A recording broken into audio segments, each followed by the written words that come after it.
ಮೌನ ಯೋಗಿ ಜಗದ್ಗುರು ಗುರುನಾಥ ಸಾರೂರರನ್ನು ಹೃದಯಾರದಲ್ಲಿ ಧ್ಯಾನಿಸುತ್ತಾ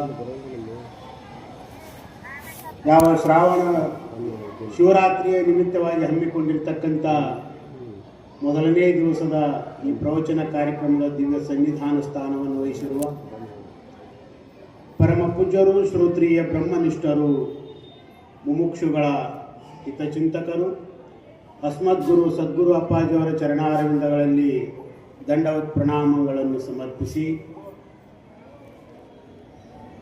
ಅಧ್ಯಕ್ಷ ಸ್ಥಾನವನ್ನು ವಹಿಸಿರುವ ಪರಮ ಪೂಜ್ಯ ಬಸವರಾಜ ಸ್ವಾಮೀಜಿಯವರ ಚರಣಾರವಿಂದಗಳಲ್ಲಿ ವಂದಿಸಿ ನೇತೃತ್ವ ಸ್ಥಾನವನ್ನು ವಹಿಸಿರುವ ಪರಮ ಪೂಜ್ಯ ಶ್ರೋತ್ರಿಯ ಬ್ರಹ್ಮನಿಷ್ಠ ರಾಮಾನಂದ ಸ್ವಾಮೀಜಿಯವರ ಚರಣಾರವಿಂದಗಳಲ್ಲಿ ನಮಿಸಿ ಅವರಿವರೆನ್ನದೇ ವೇದಿಕೆಯ ಮೇಲೆ ಉಪಸ್ಥಿತರಿದ್ದು ತಮ್ಮ ಹಿತೋಪದೇಶವನ್ನು ನೀಡಿರುವ ಸರ್ವ ಪೂಜ್ಯರ ಹಾಗೂ ಮಾತೋಶ್ರೀಯವರ ಚರಣಾರವಿಂದಗಳಲ್ಲಿ ನಮಸ್ಕರಿಸಿ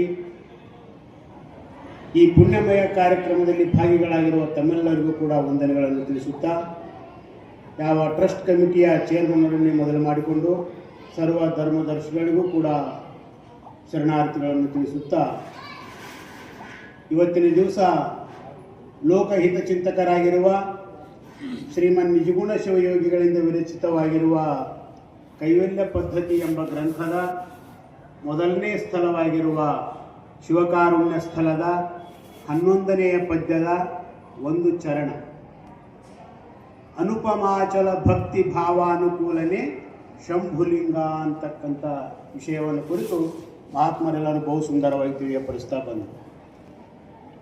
ನಾವು ಮಾಡ್ತಕ್ಕಂಥ ಭಕ್ತಿ ಯಾವ ರೀತಿಯಾಗಿರ್ಬೇಕಂದ್ರೆ ಅನುಪಮವಾಗಿರಬೇಕು, ಅಚಲವಾಗಿರಬೇಕು, ಭಾವದಿಂದ ಕೂಡಿರಬೇಕಂತಕ್ಕಂಥದ್ದನ್ನು ಹೇಳಿದರು. ಹಾಗಾದರೆ ಭಕ್ತಿ ಅಂದರೆ ಏನು ಅಂದರೆ ಭಕ್ತಿಗೆ ಅನೇಕ ಲಕ್ಷಣಗಳನ್ನು ಕೂಡ ಮಾಡ್ಕೊಳ್ತಾ ಬಂದರು. ಇದಕ್ಕೆ ಭಕ್ತಿಯನ್ನು ತಿಳಿಸುವುದಕ್ಕೋಸ್ಕರವಾಗಿ ಜಗದ್ಗುರು ಶಂಕರಾಚಾರ್ಯರು ಕೂಡ ಶಿವಾನಂದ ಲಹರಿಯಲ್ಲಿ ಒಂದು ಶ್ಲೋಕವನ್ನು ಬರಿತಾ ಇದ್ದಾರೆ. ಮೊದಲು ಉದಾಹರಣೆ ಕೊಟ್ಟು ಆ ನಂತರ ತಿಳಿಸ್ತಾರೆ. ಯಾವುದೇ ಒಂದು ವಸ್ತುವನ್ನು ನಾವು ನಿಮ್ಗೆ ತಿಳಿಸ್ಬೇಕಾದ್ರೆ ಅದು ಸರಿಯಾಗಿ ತಿಳಿಯೋದಿಲ್ಲ ಅಂತ ತಿಳ್ಕೊಂಡು ಮೊದಲು ಒಂದು ಉದಾಹರಣೆನೇ ಕೊಟ್ಟು ಆಮೇಲೆ ಅದನ್ನು ಲಕ್ಷ್ಯವನ್ನು ತಿಳಿಸ್ಲಿಕ್ಕೆ ಬರ್ತದೆ.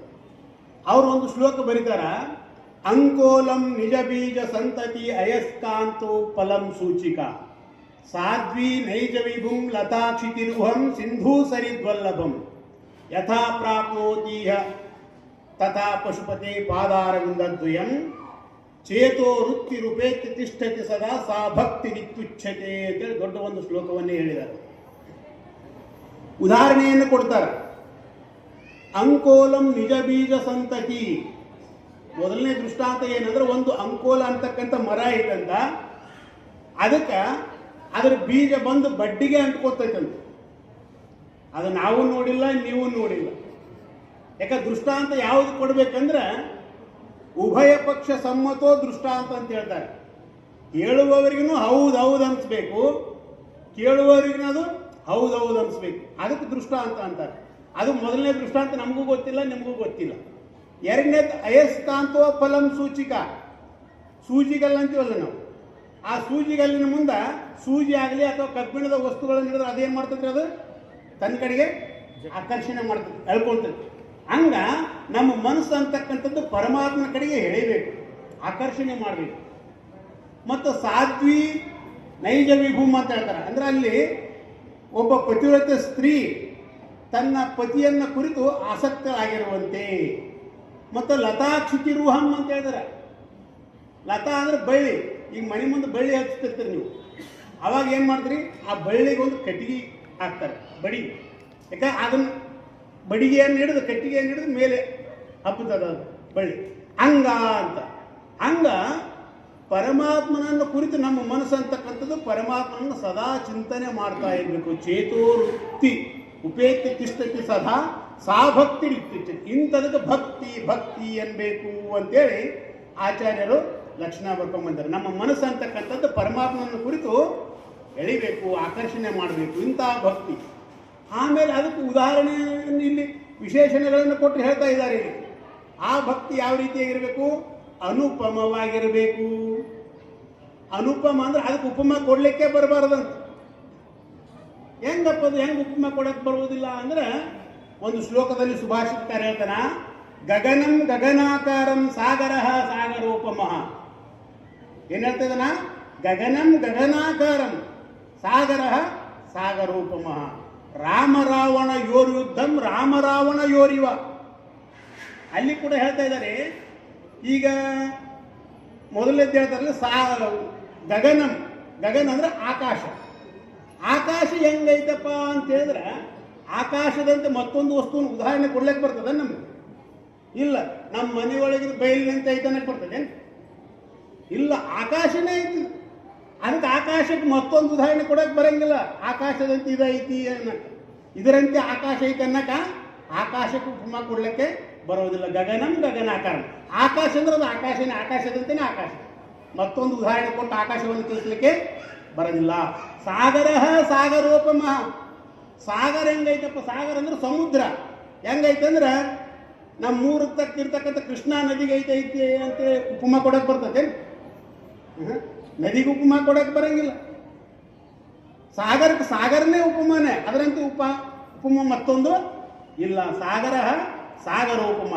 ಮತ್ತೊಂದು ಹೇಳ್ತಾರ, ರಾಮ ರಾವಣ ಯೋರ್ ಯುದ್ಧಂ ರಾಮ ರಾವಣ ಯೋರಿವ. ಹೆಂಗಂದ್ರ ರಾಮ ಮತ್ತು ರಾವಣರ ಯುದ್ಧ ಆಯ್ತಲ್ಲ, ಅದು ಹೆಂಗಾಯ್ತಂದ್ರ ಇಬ್ಬರು ಪೈಲ್ವಾನರು ಕುಸ್ತಿ ಹಿಡ್ದಂಗೆ ಆಯ್ತಂತ ಹೇಳಕ್ ಬರ್ತಾನ?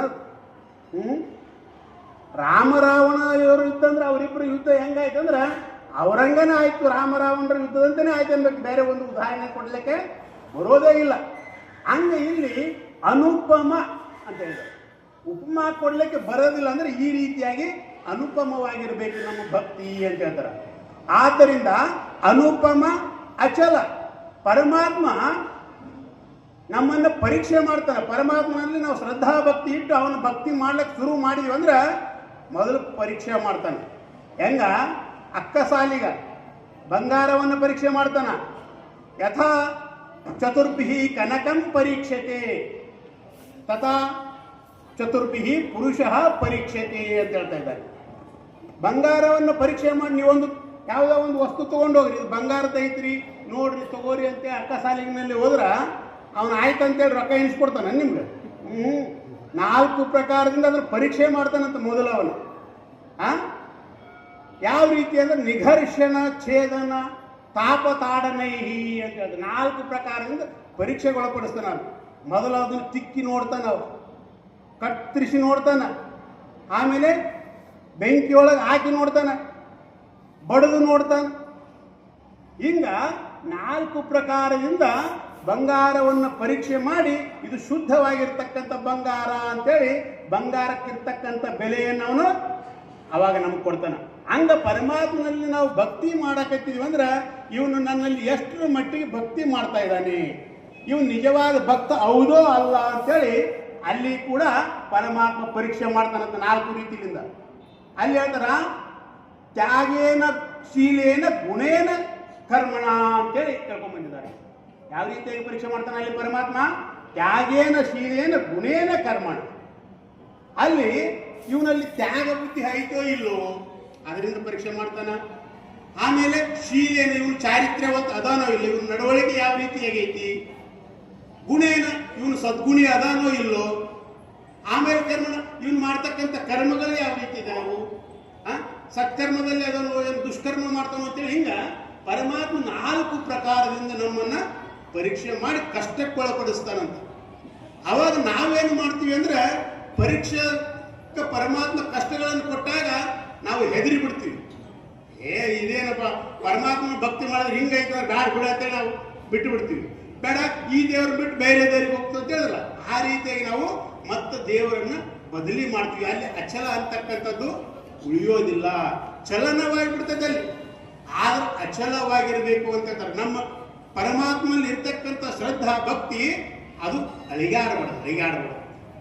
ಯಾವ ರೀತಿಯಾಗಿ ಅಂದ್ರೆ ಪರಮಾತ್ಮ ಎಷ್ಟು ಕಷ್ಟ ಕೊಟ್ಟರು ಕೂಡ ಅಲ್ಲಿ ಇರ್ತಕ್ಕಂಥ ಶ್ರದ್ಧೆ ಭಕ್ತಿ ಅಂತಕ್ಕಂಥದ್ದು ನಮ್ಮನ್ನ ವಿಚಲಿತ ಆಗಬಾರದು. ನೋಡ್ರಿ, ಎಂತೆಂಥವ್ರು ಭಕ್ತಿ ಮಾಡಿ ಹೋಗಿದ್ದಾರೆ ಪರಮಾತ್ಮನಲ್ಲಿ. ನಾವು ಹೇಳ್ತೀವಿ ಪರಮಾತ್ಮ ಏನೋ ಆವಾಗಿನ ಕಾಲಕ್ಕೆ ತಪಸ್ಸೆ ಮಾಡ್ತಿದ್ರು, ಪರಮಾತ್ಮ ಪ್ರತ್ಯಕ್ಷ ಆಗ್ತಿದ್ನ, ಈಗೇನು ಪ್ರತ್ಯಕ್ಷ ಆಗೋದಿಲ್ಲ ಅಂತ ನಾವು ಹೇಳೋದಿಲ್ಲ.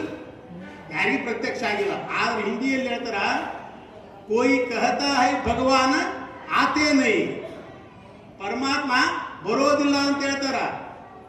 ಶಬರಿಗೆ ಜೈಸೆ ಬುಲಾತೆ ನೈ ಅಂತ ಹೇಳ್ತಾರೆ. ಶಬರಿ, ಮೀರಾ ಇವರೆಲ್ಲರೂ ಪರಮಾತ್ಮನನ್ನ ಕುರಿತು ಭಜನೆ ಮಾಡಿದ್ರು, ಅವಾಗ ಪರಮಾತ್ಮ ಪ್ರತ್ಯಕ್ಷ ಆಗಿದ್ದಾನೆ. ಆದ್ರೆ ಅವರನ್ನು ಕರೆಯಕ್ಕೆ ನಮಗೆ ಬರಂಗಿಲ್ಲ. कोई कहता है भगवान खाते नहीं, माँ यशोदा जैसे खिलाते नहीं ಅಂತ. ಆ ಪರಮಾತ್ಮನಿಗೆ ನಮ್ಗೆ ಉಣಿಸೋದು ಗೊತ್ತಿಲ್ಲ, ಪರಮಾತ್ಮ ಉಣ್ಣೋದಿಲ್ಲ. ಹಿಂಗ ಪರಮಾತ್ಮ ಸಾಕ್ಷಾತ್ಕಾರ ಆಗಬೇಕು, ಪರಮಾತ್ಮನಲ್ಲಿ ನಮಗೆ ಆಗ್ಬೇಕಂದ್ರೆ ನಾವು ಪರಮಾತ್ಮನಲ್ಲಿ ಇರ್ತಕ್ಕಂಥ ಶ್ರದ್ಧಾ ಭಕ್ತಿ ಅಂತಕ್ಕಂಥದ್ದು ದೃಢವಾಗಿರ್ಬೇಕು. ಮತ್ತು ಇನ್ನೊಂದು ಕಡೆ ಭಕ್ತಿಯ ಲಕ್ಷಣವನ್ನು ಬರ್ಕೊಂಡ್ ಬರ್ತಾರೆ, ಭಜನಂ ಭಕ್ತಿ ಅಂತ ಹೇಳ್ತಾರೆ.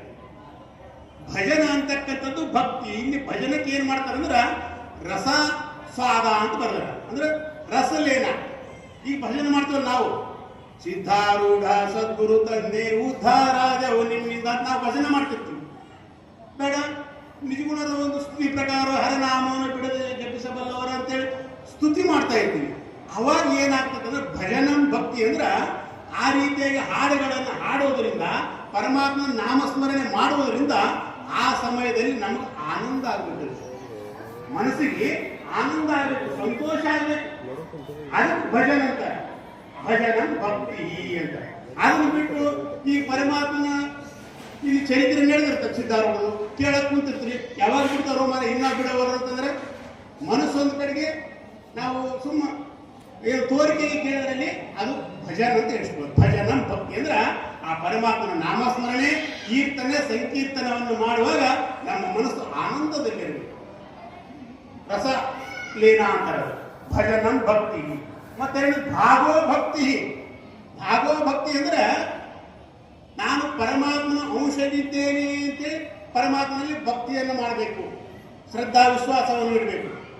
ಯಾವ ರೀತಿಯಾಗಿ ಪರಮಾತ್ಮನ ಹೇಳ್ತಾನ, ಮಮೈವಾಂಶೋ ಜೀವಲೋಕೆ ಜೀವಭೂತ ಸನಾತನ ಅಂತ. ಇದು ಎಲ್ಲ ಜೀವಿಗಳೆಲ್ಲ ನನ್ನ ಅಂಶ ಇದ್ದಾರೆ ಅಂತ ಹೇಳಿದಂಗ ನಾವು ಕೂಡ ನಾವು ಪರಮಾತ್ಮ ಅಂಶ ಇದ್ದೇವೆ ಅಂತೇಳಿ ತಿಳ್ಕೋಬೇಕು. ಒಂದ್ಸಲ ರಾಮ ಹನುಮಂತನನ್ನು ಕುರಿತು ಕೇಳಿದನಂತೆ. ಎಲ್ಲ ಯುದ್ಧ ಎಲ್ಲ ಬಂದ ನಂತರ ಹನುಮಂತ ನೀ ಯಾರು ಅಂತ ಕೇಳಿದಂತೆ. ಅವಾಗ ಹನುಮಂತಗೆ ಆಶ್ಚರ್ಯ ಆಯ್ತು, ಪರಮಾತ್ಮ ಇಷ್ಟು ದಿವಸ ಎಲ್ಲ ಇದ್ದು ಯುದ್ಧ ಮಾಡಿ ಎಲ್ಲ ಬಂದು ಈಗ ಅಯೋಧ್ಯಕ್ಕೆ ಬಂದ್ಮೇಲೆ ನೀನು ಯಾರು ಅಂತ ಕೇಳ್ತಾನೆ, ಇದರಲ್ಲಿ ಏನೋ ರಹಸ್ಯ ಐತಿ ಅಂತೇಳಿ ಅವಾಗ ಅಲ್ಲಿ ಹನುಮಂತ ಹೇಳ್ತಾನ, ದೇಹ ದೃಷ್ಟಿಂತು ದಾಸೋಹಂ. ಏ ಪರಮಾತ್ಮ, ನೀ ಯಾವ ದೃಷ್ಟಿಯಿಂದ ಕೇಳ್ತೀನಿ, ನೀ ಯಾರು ಅಂತೇಳಿ. ಈ ದೇಹದ ದೃಷ್ಟಿಯಿಂದ ನೀ ಕೇಳಿದ್ದಂದ್ರ ದಾಸೋಹಂ, ನಿನ್ನ ದಾಸನಿದ್ದೇನೆ. ದೇಹ ದೃಷ್ಟಿಂತು ದಾಸೋಹಂ. ಜೀವದೃಷ್ಟ್ಯಾ ತ್ವದಂಶಕ.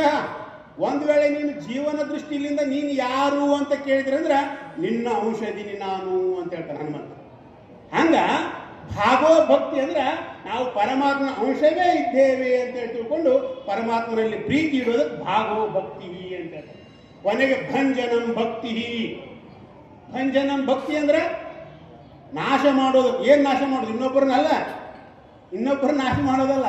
ಇಲ್ಲೇನ್ ನಾಶ ಮಾಡ್ಬೇಕಂದ್ರ ಅಲ್ಲಿ ಹೆಂಗ ಯುದ್ಧದಲ್ಲಿ ರಾವಣನನ್ನು ಸಂಹಾರ ಮಾಡಿದ್ರಲ್ಲ, ಹಂಗ ಇಲ್ಲಿ ಏನು ಸಂಹಾರ ಮಾಡ್ಬೇಕಂದ್ರ ನಮ್ಮಲ್ಲಿರ್ತಕ್ಕಂಥ ಅಹಂಕಾರ, ಮಮಕಾರ, ಕಾಮ, ಕ್ರೋಧ, ರಾಗ, ದ್ವೇಷ ಇವೇನು ಅರಿಷಡ್ವರ್ಗಗಳಲ್ಲ, ಇವುಗಳನ್ನು ನಾಶ ಮಾಡೋದಕ್ಕೆ ಭಂಜನಂ ಭಕ್ತಿ ಅಂತ.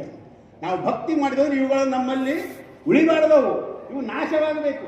ಈ ರೀತಿಯಾಗಿ ಆಯಿತು ಅಂದ್ರೆ ನಾವು ನಿಜವಾದ ಭಕ್ತರು ಅಂತೇಳಿ ನಾವು ಅರ್ಥ ಮಾಡ್ಕೊಳ್ಬೇಕು.